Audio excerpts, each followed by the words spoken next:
Hello friends, Manisha મસાલા મેજિકમાં આપનું સ્વાગત છે. આજે હું બનાવીશ પૌવા બટેકામાંથી બનતો નવો જ નાસ્તો. એકદમ ક્રિસ્પી અને ખૂબ જ ટેસ્ટી એવો આ નાસ્તો બને છે. આ નાસ્તો તમે બાળકોના લંચ બોક્સમાં પણ આપી શકો છો અને સ્ટાર્ટર તરીકે અથવા તો સાંજની હલકી ફૂલકી ભૂખ માટે પણ ખાઈ શકો છો.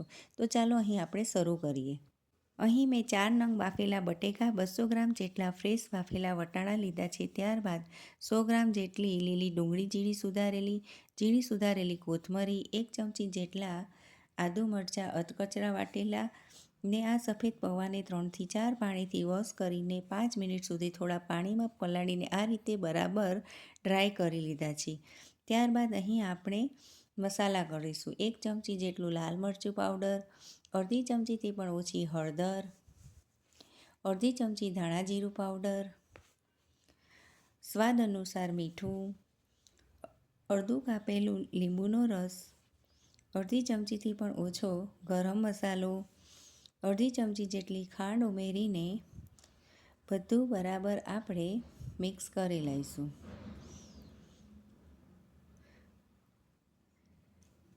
બધું બરાબર મિક્સ થઈ જાય એટલે અહીં મેં 150 ગ્રામ જેટલા કાચા સિંગદાણા લીધા છે. તેને અધકચરા વાટીને તેમાં ઉમેરી લઈશું. ત્યારબાદ 1 કેપ્સિકમ ઝીણું સુધારેલું ઉમેરીને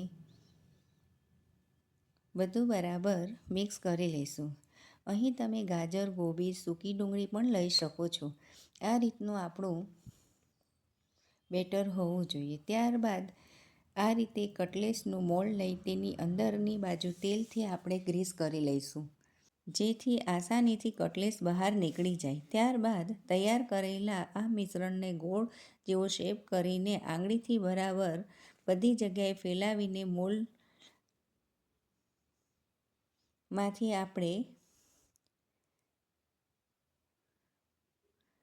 આ મિશ્રણને કાઢી લઈશું. આ રીતની આપણી કટલેસનો શેપ થયેલો છે.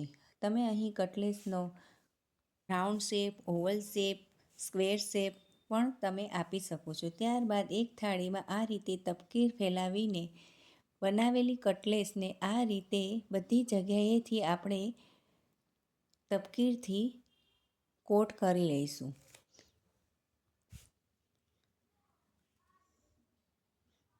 બધી કટલેસ આ રીતે તપકીરથી કોટ થઈ જાય પછી આપણે એક પેનમાં થોડું તેલ ગરમ કરવા રાખીશું અને તેલ થોડું ગરમ થાય એટલે આપણે એક કટલેસ તેમાં ઉમેરતા જઈશું. આ કટલેસની વચ્ચે થોડી જગ્યા રાખીશું ને ગેસની ફ્લેમ સ્લો રાખીને 4થી 5 મિનિટ સુધી એક સાઈડ આપણે તેને થવા દઈશું. ત્યારબાદ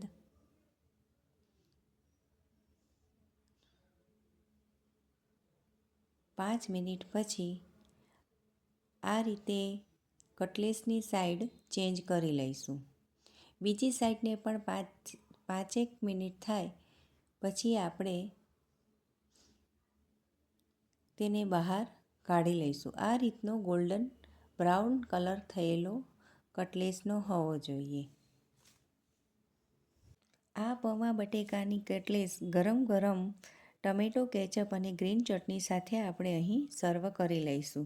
તો આ રીતનો આ નવા નાસ્તાને તમે પણ ઘરે જરૂરથી ટ્રાય કરજો અને તમારો અનુભવ મને જરૂરથી કમેન્ટ બોક્સમાં કહેજો.